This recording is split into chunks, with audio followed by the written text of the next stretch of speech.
একদিন সেক্রেটারিয়েটে গেছেন, বাংলাদেশ সেক্রেটারিয়েটে একদিন গেছেন, সেখানে গিয়ে একটি অ্যাডভাইজারি কাউন্সিলের মিটিং করেছেন, কিন্তু আপনি কি আমলাদেরকে মোটিভেট করেছেন? আপনাকে সব মন্ত্রণালয়তে গিয়ে আমলাদেরকে মোটিভেট করতে হবে।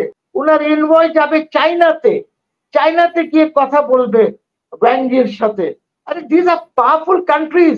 আপনি জানুয়ারি 20-র পরে যখন নতুন সরকার আসবে ট্রাম্পের, তখন ইউনূস সাহেবকে কি করবে আমি জানি না। সেটা হলো যে আমাদের দেশে এখন কোনো সরকারই নাই। Yunus government is no government, এটা একটা এনজিও সরকার। আমি বারবার বলেছি যে আল্লাহর ওয়াস্তে এনজিও সরকারকে বাদ দিয়ে ডাইনামিজম আনেন। বিএনপি কে বলেন 2-3টা লোক দিতে, জামাতকে বলেন একটা লোক দিতে, অন্য দলগুলিকে বলেন যে আপনারা নমিনেট করেন, আমরা ওদেরকে ক্যাবিনেটে নেই, সো দ্যাট আমরা দেশ চালাতে পারি। দেশ চলতে আপনার দেখেন, আজকে আপনার পররাষ্ট্র অ্যাডভাইজার তার সাহস হয় নাই যে ইন্ডিয়ান হাই কমিশনারকে ডেকে ফর এক্সটার্নাল অ্যাফেয়ার্স মিনিস্ট্রিতে যে স্পোক্স পার্সন বা তারা যে বাংলাদেশের সম্বন্ধে যে চিন্ময়কে নিয়ে যে কথা বলেছে, ওদেরকে ডেকে একটা প্রোটেস্ট নোট পর্যন্ত দেওয়ার সাহস হয় নাই। বুঝছেন? এইটা যদি একটি সরকার থাকতো তাহলে কিন্তু এই সাহসটি দেখাতো। আপনি আজকে এই যে কলিমুল্লাহ সাহেবকে দিয়ে দেন, ওই যে আমার বন্ধু এখানে আছেন বিএনপির, ওনাকে সরকারে দিয়ে দেন, দেখেন ওরা কিভাবে সরকার চালায়। You see, NGOs cannot run governments. এই পোলাপানরা ফুটবল খেলতে পারে, ক্রিকেট খেলতে পারে, কাবাডি খেলতে পারে, কিন্তু স্ট্র্যাটেজিক ডিসিশনস নিতে পারবে না। এই যে ছোকরা মোকরা দিয়ে যে ক্যাবিনেট করেছেন, এই ছোকরা মোকরা দিয়ে দেশ চলে না।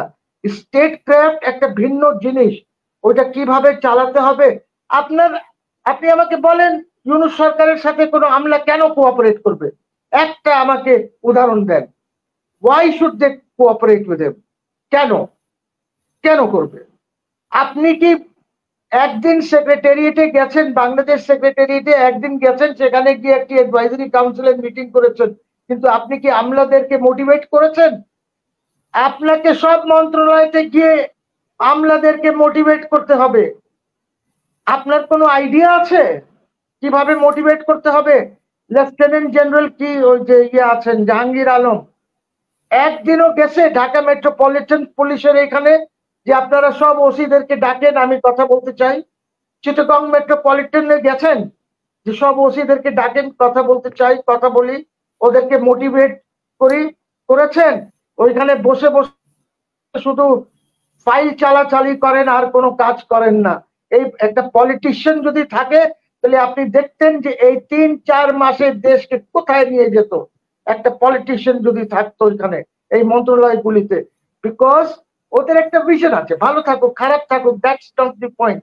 আপনি জামাতেরই লোক হোক, হিফাজতের লোক হোক, আপনি যাকেই দিতে, বিএনপি হোক, যাকেই দেন, কিন্তু এর চেয়ে বেটার করবে। Because this is not a government. Yunus should resign. Yunus should immediately resign and go back wherever he wants to go. যেখানে যেতে চান উনি চলে যান। উনি সরকার দরকার হলে জেনারেল ওয়াকারুজ্জামানকে সরকার দিয়ে চলে যান, আমার কোনো আপত্তি নাই সেটাতে, ওরা রোড ম্যাপ দিয়ে দেবে। কিন্তু আমি দেশ তো বিক্রি করতে পারবো না, আমি দেশকে এভাবে চালান দিতে পারবো না। প্রথমেই দেখেন শেখ হাসিনা কি করেছে, ফেনী নদীর উপরে যে ব্রিজ করেছে, মিরসরাইয়ের সাথে যে জয়েন করেছে। I mean, it will take 10 minutes for the Indian army to cross that Feni river and cut Bangladesh. আপনার চট্টগ্রাম সব চলে যাবে, ওরা তো বোঝে এটা। আপনার যদি একটা স্ট্র্যাটেজিক এখানে যদি ভালো ফরেন মিনিস্টার থাকতো, উনি কোথায় গেছে বলেন? Has he gone to China? Has he gone to Russia? Has he gone to the SAARC countries? ওদের থেকে নিয়েছে যে আসেন আমরা, আমাদেরকে হেল্প করেন, এই সরকারকে হেল্প করেন, আমরা এইভাবে চালাই? মুখে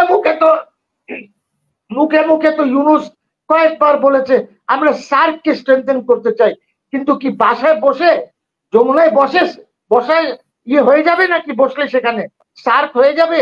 আরে সার্ককে তো আপনাকে পাঠাতে হবে স্পেশাল এনভয়, ওনার চিঠি নিয়ে যাবে প্রত্যেক ক্যাপিটালে, গিয়ে সেখানে কথা বলবে। ওনার এনভয় যাবে চাইনাতে গিয়ে কথা বলবে ব্যাঙ্গির সাথে।